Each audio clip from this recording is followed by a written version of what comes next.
नमस्कार, स्वागत है आपका चुनाव आज तक पर। मैं हूं रवीश पाल सिंह।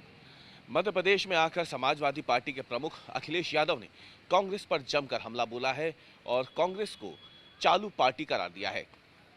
अखिलेश यादव के इस बयान का कांग्रेस पार्टी के प्रदर्शन पर कितना असर पड़ेगा, खास तौर से ग्वालियर, चंबल, बुंदेलखंड और विंध्य के इलाकों में, आज का विश्लेषण उसी पर है। लेकिन सबसे पहले हम आपको अखिलेश यादव का वो बयान सुनाते हैं जिसमें उन्होंने टीकमगढ़ की एक सभा के दौरान कांग्रेस को चालू पार्टी करार दिया था। राशन में यहां मिल रहा होगा आपको भी, राशन में जो मिल रहा है कुछ नहीं मिल रहा राशन में, तो बीजेपी को वोट क्यों दोगे तुम? कांग्रेस को भी वोट मत देना, बहुत चालू पार्टी है कांग्रेस। सावधान रहोगे कि नहीं रहोगे? बंसल जी बेबंद में दुखी थे, कांग्रेस ने धोखा दे दिया। अरे जब हमें धोखा दे दिया तो तुम कहां के बंसल हो? तो आपने अखिलेश यादव को सुन लिया। अब जब मध्य प्रदेश में आकर के अखिलेश यादव, जो कि इंडिया गठबंधन का एक हिस्सा है, अगर वो अपनी ही गठबंधन के साथ वाली पार्टी कांग्रेस पे अगर बड़ा हमला कर रहे हैं तो जाहिर सी बात है इस पे सियासत होनी थी और सियासत हुई भी। मध्य प्रदेश के मुख्यमंत्री शिवराज सिंह चौहान ने हाथों हाथ इस बयान को लिया और उन्होंने अखिलेश यादव की आड़ लेते हुए कांग्रेस पार्टी पर जमकर निशाना साधा। क्या कुछ कहा मुख्यमंत्री शिवराज सिंह चौहान ने, पहले वो भी सुनिए। इंडी एक गठबंधन बना जिसमें सपा भी है, आप भी है। दिल्ली में दोस्ती और राज्यों में कुश्ती, यहाँ ये आपस में ही लड़ रहे हैं और केवल लड़ नहीं रहे। अखिलेश यादव जी ने कल कहा कि कांग्रेस तो चालू पार्टी है, चालू, ये लोगों को ठगती है। इस पे भरोसा करके हमने गलती की।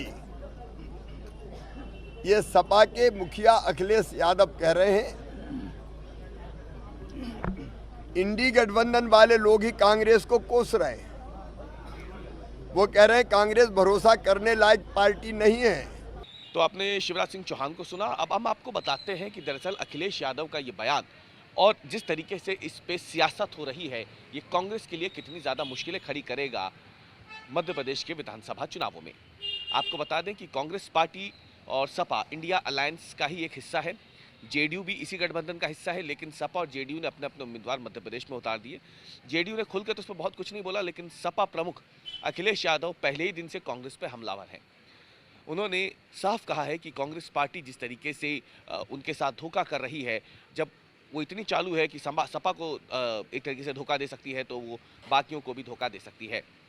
लेकिन सपा प्रमुख अगर टीकमगढ़, जो कि बुंदेलखंड में आता है, यहाँ आकर के ये बयान दे रहे हैं तो जाहिर सी बात है बुंदेलखंड में, जहाँ पे सपा का अपना अच्छा खासा वोट बैंक है, वहाँ पर ये जो बयान है अखिलेश यादव का, वो बहुत ज़्यादा असरकारक होगा, कांग्रेस के लिए नुकसानदेह होगा।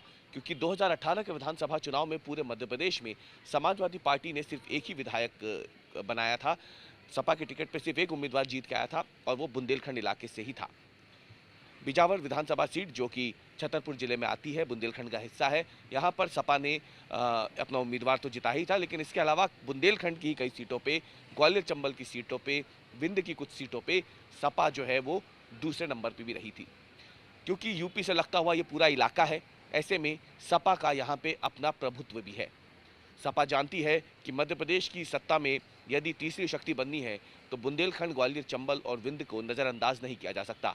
और इसीलिए सपा प्रमुख के जो दौरे हैं वो बुंदेलखंड, विंध्य के इलाकों में ज़्यादा है। इसके साथ ही वो उन्हीं इलाकों में जाकर के कांग्रेस पे जमकर हमलावर भी हैं। सपा क्योंकि कई जगहों पर जीतने के बाद आपको बताएं कि वहां पर कांग्रेस के जो अधिकृत उम्मीदवार हैं उनके सामने पार्टी खड़ी होगी, और अगर वो वोट बैंक छिटकता है, क्योंकि वहां पे यादवों का या फिर दलित वर्ग का खासा वोट बैंक है, तो जाहिर सी बात है इसका नुकसान सीधे सीधे कांग्रेस पार्टी को होगा। क्योंकि पिछले विधानसभा चुनाव में मान के चला जा रहा है कि सपा और बसपा का जो वोटर है वो शिफ्ट हो गया था कांग्रेस पार्टी में, और यही वजह है कि कांग्रेस ने 15 सालों के बाद मध्य प्रदेश की सत्ता हासिल की थी। लेकिन इस बार जिस तरीके से इंडिया अलायंस विधानसभा चुनाव से ठीक पहले एक दूसरे पर जमकर हमले कर रहा है, उससे कहीं ना कहीं नुकसान कांग्रेस पार्टी को होने की संभावना भी जताई जा रही है।